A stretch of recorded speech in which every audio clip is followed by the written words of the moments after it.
Tips four happy life എന്ന YouTube ചാനലിലേക്ക് എൻ്റെ എല്ലാ കൂട്ടുകാരെയും സ്നേഹത്തോടെ സ്വാഗതം ചെയ്യുന്നു. മലയാളികളുടെ ഇഷ്ട മത്സ്യങ്ങളിൽ ഒന്നാണല്ലോ മത്തി. മത്തിക്ക് മറ്റൊരു പേരെന്താണ്? ചാള. ചില സ്ഥലങ്ങളിൽ മത്തി എന്ന് പറഞ്ഞാൽ അവർക്ക് മനസ്സിലാവില്ല. ഇപ്പം ഞാൻ ഈ വീഡിയോയിൽ ഇങ്ങനെ മത്തി എന്ന് പറയുമ്പോൾ ചില ആളോട് മത്തിയോ അതെന്ത് സംഭവം എന്ന് ചോദിച്ചു. അതുകൊണ്ടാണ് ഞാൻ രണ്ടുപേരും പറഞ്ഞത് കേട്ടോ. മത്തി കൂടുതൽ ടേസ്റ്റ് ഉണ്ടാകുന്നത് എപ്പോഴാണ്? നെയ്യുള്ള ടൈമിലാണ്. അതായത് വൃശ്ചികം തുലകം മാസങ്ങളിലാണ് കൂടുതൽ നെയ്യുള്ളത്. ആ ടൈമിൽ മത്തിക്കൊരു പ്രത്യേക ടേസ്റ്റും ഉണ്ടാകും. കുട്ടിക്കാലത്ത് ഞാനും എൻ്റെ അച്ഛനും കൂടി മത്തി പൊള്ളിച്ചതൊക്കെ ഉണ്ടാക്കി കഴിച്ചതിൻ്റെ ടേസ്റ്റ് ഇപ്പോഴും എൻ്റെ മനസ്സിൽ നന്നായിട്ടുണ്ട്. മത്തിയും കപ്പയും, മത്തി വറുത്തത്, മത്തി വറ്റിച്ചത്, അങ്ങനെ പല രീതിയിൽ ഇതുണ്ടാക്കാറുണ്ട്. ഒമേഗ-3 ഫാറ്റി ആസിഡ് ധാരാളമുള്ള മത്തി വിളർച്ചയില്ലാതാക്കാനായിട്ട്, അതുപോലെ തന്നെ പ്രമേഹം, കൊളസ്ട്രോൾ ഒക്കെ കുറയ്ക്കാൻ സഹായിക്കുന്നതാണ്. പക്ഷേ നമ്മുടെ ഫ്രൈ ചെയ്ത് കഴിക്കുന്നതല്ല കൂടുതൽ നല്ലത്, കറി വെച്ച് കഴിക്കുന്നതാണ് നല്ലത്. മത്തി ശരിക്കും പറഞ്ഞാൽ ഒരു ബ്രെയിനുമായിട്ട് റിലേറ്റഡ് ആയിട്ടുള്ള ഒരു കാര്യമുണ്ട്. അത് മത്തിയുടെ മറ്റൊരു പേര്, ഒരു ബ്രെയിൻ റിലേറ്റഡ് ആയിട്ടുള്ള ഒരു പേരുണ്ട്. അത് അറിയാവുന്നവർ തീർച്ചയായിട്ടും ഒന്ന് കമൻറ്റ് ചെയ്യുക. നമ്മുടെ ഓർമ്മശക്തി വർദ്ധിപ്പിക്കാനും ബുദ്ധിശക്തി വർദ്ധിപ്പിക്കാനും ഒക്കെ മത്തിക്ക് കഴിവുണ്ട്. ഞങ്ങൾ നാട്ടിൽ പോയ സമയത്ത് കുറച്ച് പച്ച കുരുമുളക് പറിച്ചുകൊണ്ട് വന്നു. എന്നിട്ട് ഞാനൊരു ടിന്നിലിട്ട് ഫ്രിഡ്ജിൽ വെച്ചു. എന്തിനാണെന്നോ? മത്തി ഫ്രൈ ചെയ്യാൻ വേണ്ടിയിട്ടാണ്. ടൈം കിട്ടിയത് ഇപ്പോഴാണ്. അതാണ് ഞാനിപ്പോൾ ഇങ്ങനെ ഉണ്ടാക്കിയത്. മത്തി മാത്രമല്ല, നമുക്ക് ഏത് മീനിലും പച്ച കുരുമുളക് ചേർത്ത് ഉണ്ടാക്കാം. പച്ച കുരുമുളക് ചേർത്ത് മത്തി ഫ്രൈ ഉണ്ടാക്കാനായിട്ട് ആവശ്യമുള്ള സാധനങ്ങൾ അതെങ്ങനെയാണ് ഉണ്ടാക്കേണ്ടത് എന്ന് നമുക്ക് നോക്കാം. മത്തി വെട്ടിക്കഴുകി വരഞ്ഞത് 1/2 കിലോ, പച്ചക്കുരുമുളക് 1.5 ടീസ്പൂൺ. ഞാൻ ഈ 2 തണ്ട് കുരുമുളക് ആണ് ഏകദേശം എടുത്തത്. അത് 1/2 കിലോ മത്തിക്ക് വേണ്ടിയിട്ടാണ്.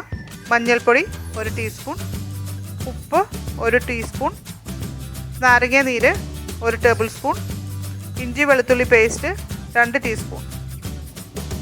പച്ച കുരുമുളകും ഇഞ്ചി വെളുത്തുള്ളി പേസ്റ്റും ഇതെല്ലാം കൂടി നന്നായിട്ട് ഒന്ന് മിക്സിയിൽ അരച്ചെടുക്കുക. ഇനി നമ്മൾ അരച്ചു വെച്ചിരിക്കുന്ന പച്ചക്കുരുമുളക് അരച്ചതും അതുപോലെ ഇഞ്ചി വെളുത്തുള്ളി പേസ്റ്റ് ഇതെല്ലാം കൂടിയുള്ള അരപ്പും അതേപോലെ തന്നെ നാരങ്ങ നീരും ഉപ്പും കൂടി നന്നായിട്ട് മത്തിയിൽ പുരട്ടി ഒരു 1/2 മണിക്കൂർ വെച്ചിരിക്കുക. ഇപ്പോൾ 1/2 മണിക്കൂർ ആയിട്ടുണ്ട്. ഇനി നമുക്ക് പാനിൽ എണ്ണ ഒഴിക്കുക. എണ്ണ നന്നായിട്ട് ചൂടാകുമ്പോൾ നമുക്ക് മത്തി വറുത്തെടുക്കാവുന്നതാണ്.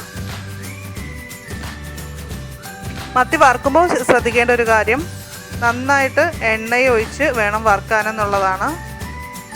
അതുപോലെ നമ്മൾ മത്തി ഇട്ട ഉടനെ തന്നെ നമ്മൾ മറിക്കാൻ നോക്കരുത്. കുറച്ച് സമയം കഴിഞ്ഞ്, അതായത് ആ താഴത്തെ ഭാഗം നന്നായിട്ട് മുരിഞ്ഞ ശേഷം അല്ലെങ്കിൽ വെന്ത ശേഷം മാത്രം നമ്മൾ മറിച്ചിടുക. അല്ലെങ്കിലാണ് മത്തി പൊടിഞ്ഞു പോവുകയോ ചെയ്യുന്നത്.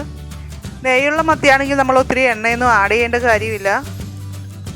രോഗികളുടെ കേസിൽ പറയാനാണെങ്കിൽ എണ്ണ കുറച്ച് വേണം ചെയ്യാനെന്നുള്ളതാണ്. ഫ്രൈ ചെയ്യുകയാണെങ്കിൽ പോലും അവർക്കൊരല്പം എണ്ണ കുറച്ച് ചെയ്യാം.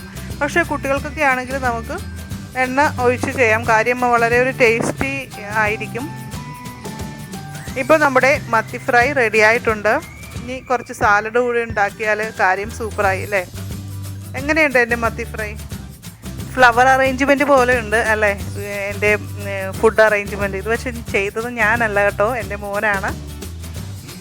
മത്തിയൊക്കെ കഴിക്കാനായിട്ട് അവന് ഇത്തിരി മടിയുണ്ട്. പക്ഷേ ഇങ്ങനെയൊക്കെ പറഞ്ഞ് സൂത്രമൊക്കെ പറഞ്ഞ് ഞാൻ ഓരോന്നൊക്കെ ചെയ്തു വരുമ്പോൾ ആൾ ഇഷ്ടപ്പെട്ട് കഴിച്ചോളും. പച്ചക്കുരുമുളകും നാരങ്ങ നീരും ചേർത്ത് വറുക്കുമ്പോൾ മത്തിയുടെ ആ മണമൊന്നും ഉണ്ടാകത്തില്ല. വളരെ നല്ല രുചിയായിട്ട് തോന്നും. അപ്പോൾ എല്ലാവരും ഒന്ന് ട്രൈ ചെയ്ത് നോക്കുക. എന്നിട്ട് എങ്ങനെയുണ്ടെന്ന് പറയും. നിങ്ങൾക്കിത് ഇഷ്ടമായാൽ ലൈക്ക് ചെയ്യുക. നിങ്ങളുടെ അഭിപ്രായങ്ങളും നിർദ്ദേശങ്ങളും കമൻറ്റ് ചെയ്യുക. നമ്മുടെ ടിപ്സ് ഫോർ ഹാപ്പി ലൈഫ് എന്ന ചാനൽ ഇതുവരെ സബ്സ്ക്രൈബ് ചെയ്യാത്തവരുണ്ടെങ്കിൽ ഈ വീഡിയോയുടെ താഴെ കാണുന്ന സബ്സ്ക്രൈബ് എന്ന ബട്ടണിൽ ക്ലിക്ക് ചെയ്ത് സബ്സ്ക്രൈബ് ചെയ്യാവുന്നതാണ്. വീണ്ടും കേൾക്കാനായി പ്ലേലിസ്റ്റിൽ ആഡ് ചെയ്യുക. പുതിയൊരു അറിവുമായി ഉടൻ കാണാം. ബൈ.